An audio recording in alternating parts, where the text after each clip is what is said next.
video today. We are making baby back ribs, and they are so delicious. And I'm gonna hand this over to my son Brandon, who is the expert in barbecue of anything. And today he's gonna show you all the rubs and all how to make each thing on making these ribs.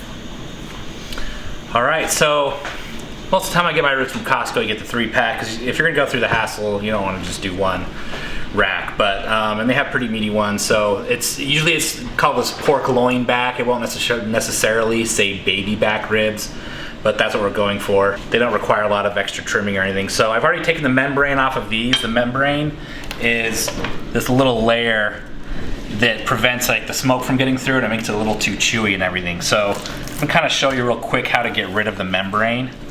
What you do is you find one of the bones right along where the bone is. In fact, I'll probably use this knife. And you stick your knife under it and kind of just get a little room. If you try, it's really slippery, so what you're gonna need to do is get a little paper towel so you can kind of grip it. Okay, and then you just kind of dig your thumb underneath it there and just kind of pull it back. You can see I've gotten the majority of it off, and that's pretty much good enough. You can try to get a little bit.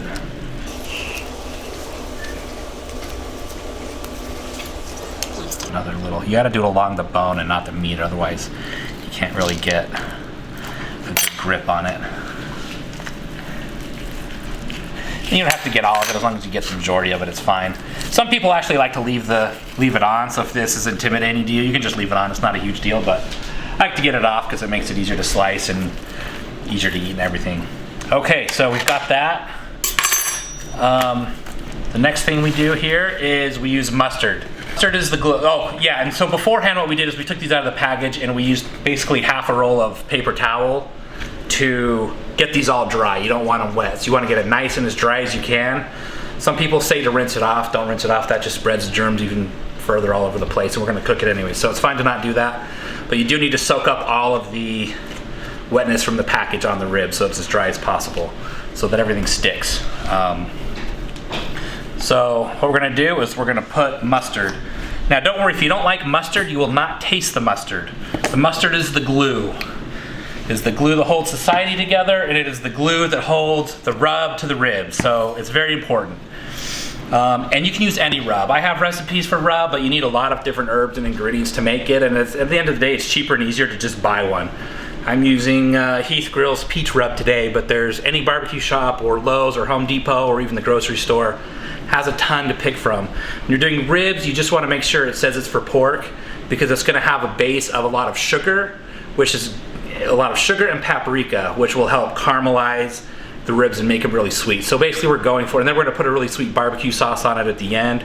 So really with baby back ribs, we're going for it's basically like a candied apple, but it's ribs. It's really sweet and it's really good. So I'm gonna go ahead and just rub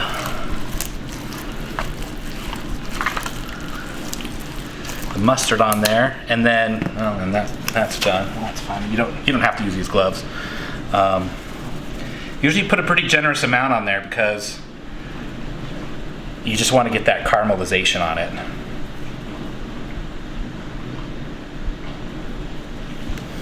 Okay, and sometimes I just kind of pat it down a little bit to kind of get it in there before we flip it over, because then of course we're going to get the top side of them. Okay, so again, more of that lovely plain mustard.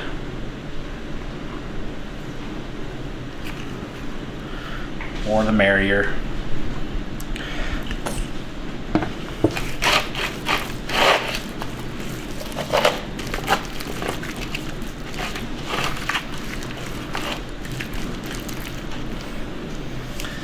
Again, just a good generous amount on each of them. And now we're going to go out and put them on the smoker. Okay, I've got my ribs all prepped, and we're just going to go put them on the smoker. Now, there's a lot of different options of how to do ribs. Now, you can do it on a basic gas grill. You can do it on a basic Weber charcoal grill. I have a Komodo grill, the Primo, Big Green Egg, Kamado Joe. All of those are the same kind of thing as this one. You can use your Traegers. I started out with the Traeger for my first smoker and found out it's very easy for temperature control, which is crucial to making sure your barbecue tastes good. If you don't get the right temperature, then it's just going to be ruined every time. But I found out that the Traeger has very little smoke flavor, so the difference between you go to a kind of a more legit smoked barbecue restaurant or whatever, you will find that there's a lot more smoke flavor to it than what you can typically get on the Traeger. So I like to go and cook with charcoal. I'm using Lovewood charcoal in this. So if you're doing it on a gas grill, all you're going to do is turn the left burner off and put the grills over indirect heat over the right burner where there's no heat coming up, and then put a little tin foil wrapped over some soaked wood chips with a little hole in the middle, and then smoke will come out and you'll get some smoke flavor that way if you do it on the gas grill. If you're doing it in a charcoal grill, you'll just put a couple of the wood chips. What I like to do is take a chunk or two of kind of a bigger piece of wood like this. I'm using pecan usually for ribs. It's like cherry or sweet wood. You wrap it up in tin foil like that, just leave a little opening, and that ends up sustaining and getting a little bit of smoke flavor to last you through the whole cook. We're going to do ours kind of the easy way. So what we're going to do is we're going to smoke ours for about 1.5 hours to 2 hours to get the smoke flavor. Once that happens, you have enough smoke flavor, you're not going to absorb any more smoke flavor. So then we'll go ahead and finish it off in the oven. I never do it that way because I am pretty dialed in. I've got a expensive temperature control fan here that keeps everything going, so I've got all the tools. But if you don't have the tools, you can still make it really good without having to have all these little gadgets or whatever. So what we're going to do, the main thing you want to do is make sure you have some kind of a thermometer. I have a Cyber Guru, and what I'm doing is making sure that the temperature is anywhere between 225 to 275 in the pit. And you can never really rely on these. This one says it's 200, but I have a thermometer at the level where the actual grill is, as you can see right here. My thermometer, and it says it's actually 275 right now. So if you go off of what the temperature says on the top, you're going to be overcooking them. So make sure you get a thermometer that measures right here where this is. So what we're going to do now is, I've got this already set up. It's already the right temperature. I've got my smoke. I've got my charcoal lit up. I'm going to go ahead and just set these on. Many times when I do it, I will have a basin of liquid like apple juice or something like that underneath the bottom. Underneath this to get some moisture in for the smoking, so it doesn't get too dried out as well. But what we're going to do is we're going to smoke this first, and then we'll do the liquid part with the oven. So right now we're just going to leave this here, and we'll come back and check on it in about 90 minutes. All right, so we've had the ribs on the smoker absorbing the smoke for about 2 hours. You can see they look like they're mostly done. They do need a little bit more cooking though, but they've absorbed the smoke. And typically when you're done, you want to see it really flimsy again. It's still a little tight in some of the muscles, you can see, but it is pretty limp. So that's kind of what we're going for. What we're going to do now is what's called the Texas Crush. So a lot of competition rib smokers, what they do is they end up wrapping these in foil with a little bit of moisture. Typically applesauce. You can use whatever you want. You can use water. You can use... But there's all kinds of ways they do it. But basically, we're just going to let it baste in apple juice. And we're just going to put it in the oven. We have the oven at 225. But you can do this on the smoker too if you're confident that the temperature is still around 250 and you're good at maintaining that temperature. You can just do it on there. It's fine. For the sake of being easy or whatever, we're going to finish it up in the oven. That also frees up the smoker for if you're doing more than one type of meat. But what we're going to do is we're going to let it go for probably about 1 hour to 1.5 hours in the oven with the moisture in there to help kind of pull it from the bones and make the meat more kind of fall off the bone. A lot of competition smokers or competition barbecue people really don't like it to be that fall off the bone, so it just depends on personal preference. Usually when I do it, I don't usually wrap it. I just keep moisture in the smoker and just do it all day, and it doesn't fall off the bone, but that's how I like it. To each their own, and there's no wrong way to do it. So how we're going to do it today, the easiest way to make sure it comes out like really know what you're doing and you really did a good job smoking. We got the smoke flavor on there, and then we're going to have it easy to eat, fall off the bone. So all we're going to do is we're going to go through a ton of tin foil. So we're going to do 2 pieces of tin foil per rib. And so what we're going to do is we're going to put it upside down or meat side down so the bones are up. Because otherwise the bones will puncture the sharp bones here will puncture the foil and we'll start leaking the juice out. But you're going to put probably like 1/4 of a cup. Make a little kind of bulk here, and we're going to double it here. So we've got 2 things here of this, and we're going to put. We're just going to pour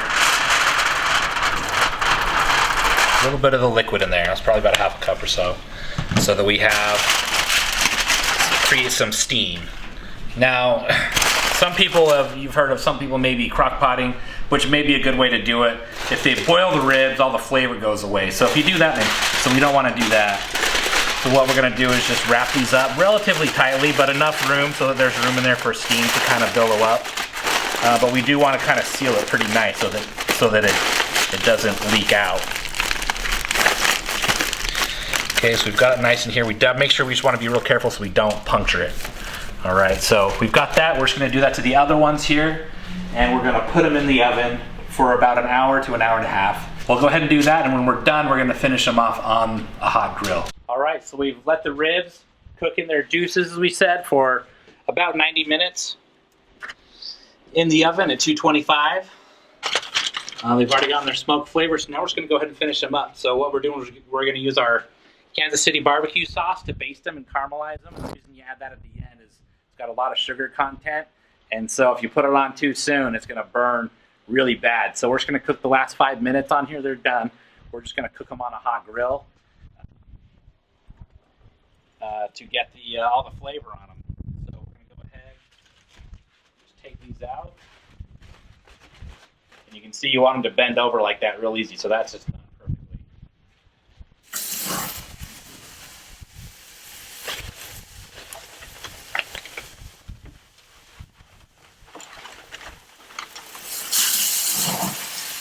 These two first. So I've got a little basting brush with all my sauce.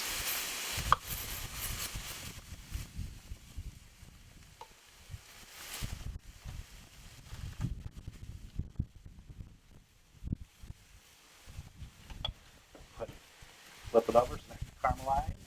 See, it's already charred a little bit on there. It's so hot. That's what we want. Just take a minute. And when you're done, you can always brush more on after, because a lot of this will dry up and char on there if you like your ribs nice and wet. But if not, I like them to just be like this. The sauce will char up and it won't be too wet and sticky, but you can always sop them up with more if you want. So go ahead and flip them back over this way. And we'll give it probably about 4 or 5 minutes on there, and they'll be all nice and done. Okay, we've got the ribs off the grill. As you can see, you can't really see a lot of the sauce on there, but the flavor's all on there. I burned this one a little bit, but that's okay. It just makes it even better. So the way you slice these, it's easier if you do it this way, but you just slice right in between each bone. You can see it if you flip it upside down pretty easily. And you've got a really nice rib. It'll fall right off the bone. It doesn't slip off the bone like you boiled it, but it will come cleanly off the bone once you bite into it. So this is a great way to do it. And everyone will be excited and ready to eat these. I just kind of put them in the pan here and we're good to go on that. So there's your ribs. Enjoy.